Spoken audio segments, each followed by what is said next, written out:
Governo liu Ministério Planeamento Investimento Estratégico se resolve o problema cemitério Becusi no cemitério Fong Metinaro dele.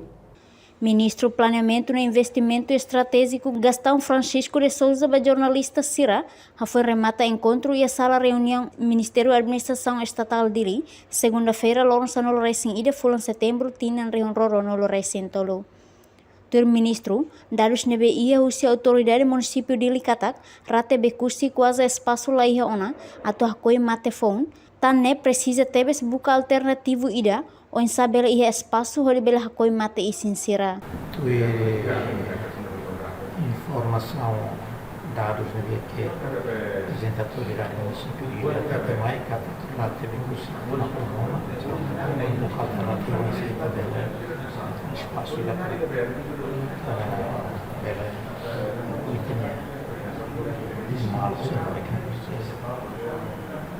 se mata então me metinaram de problema com ele lá nós como na barra com uma projeto de ver que companhia o IG balado de problema a minha informação problema de cliente do remédio para resolver informações anos também orçamento de levação cemitério com né aloca e ela com infraestrutura se aloca ela tem que lorir mais discute para a solução para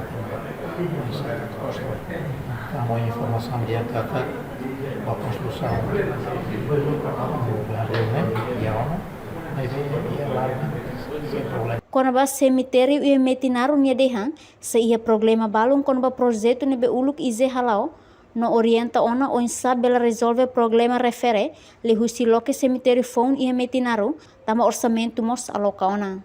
No turi informação cemitério metinaru ne, moru haleu ona, mas be ia larmak se ia problema, no governo cocorrela atu resolve. Reportagem Epifânia de Carvalho, Televisão Timor Post. Janela informação ba emahoto. Atu hatena informação atual diagliu kita halua.